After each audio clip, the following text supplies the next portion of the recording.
شخص کچھ لوگوں سے محبت کرتا ہے لیکن ان جیسا عمل نہیں کر پاتا.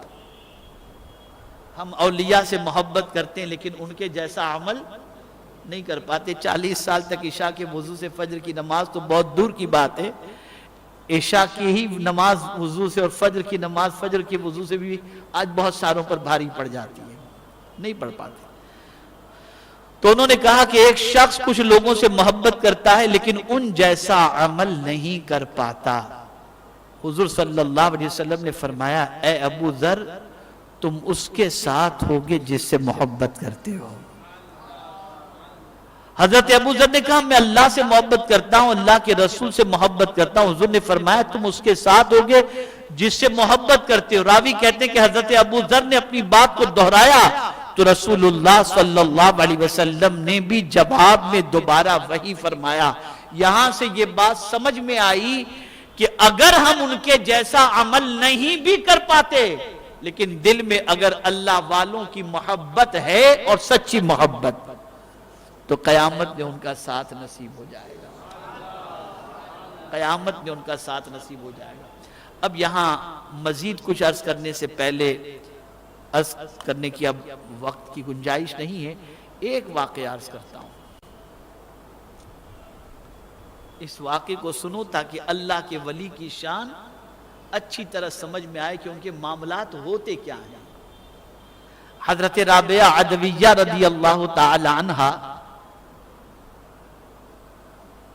اپنے گھر میں سو رہی تھی، چور آیا. یہ بات یاد رکھیں کہ آج ہم لوگوں کا معاملہ یہ ہے کہ گھر کو سونے سے پہلے دروازے کو بند کرتے ہیں، لاک کرتے ہیں، کنڈی لگاتے ہیں.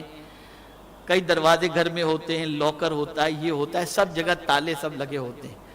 اللہ والوں کا حال یہ ہوتا ہے کہ ان کے گھر میں ہوتا ہی کچھ نہیں تو تالا لگائیں گے کیا اور کنڈی لگائیں گے کیا؟ تو ان کا دروازہ کھلا رہتا ہے، ان کے گھر کا دروازہ کھلا رہتا ہے. اور الحمدللہ تحدیث نعمت کی خاطر کہتا ہوں، مدینے میں شیخ زکریا نقشبندی رحمت اللہ تعالی علیہ جو بڑے عظیم ولی کامل اور حضور مفتی اعظم دل رحمہ کے خلیفہ اور نقشبندی سلسلے کے بڑے عظیم بزرگ، ان کی ملاقات کے لیے حضور مفکر اسلام کے ساتھ ہم اور شاید قاری رضوان صاحب بھی تھے، ہم لوگ گئے تو ان کے گھر کا دروازہ کھلا تھا. دروازے پر لکھا ہوا تھا میرے گھر کا دروازہ سب کے لیے ہمیشہ کھلا ہے، میرے مرنے کے بعد تم دعا کا دروازہ بھی ہمیشہ کھلا رکھنا. یہ ان کے دروازے پر لکھا ہوا. ہم گئے تو کوئی دستک دینے کی ضرورت نہیں، بس ایسے چلے گئے. حضرت بیٹھے ہوئے تھے، ملاقات کی ہم لوگ. تو عرض یہ کر رہا تھا کہ اللہ والوں کیا کچھ ہوتا نہیں ہے دنیاوی ساز و سامان کہ ان کو لاک لگانے کی ضرورت پڑے، ٹھیک ہے نا. اب جو کچھ بھی تھا حضرت رابعہ عدویہ رضی اللہ تعالیٰ عنہ کے پاس وہ بہت مختصر تھا، کپڑے ہوں گے، کچھ چیزیں ہوں گی. چور اندر آ گیا گھر میں، دروازہ کھلا تھا، گھسا، جو ہاتھ لگا اٹھا لیا اس نے، سمیٹا، دروازے پر پہنچا، آنکھ کی روشنی چلی گئی، چور اندھا ہو گیا.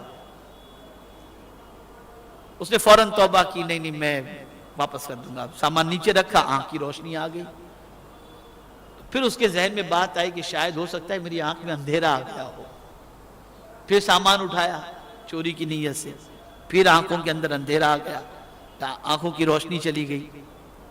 جب آنکھوں کی روشنی چلی گئی تو اس کو یقین ہو گیا کہ یہ اللہ کی طرف سے میرے لیے آزمائش ہے اور مجھے میرے گناہ کی سزا ہے. بہرحال 2-3 مرتبہ کے بعد اس نے پھر سامان رکھا.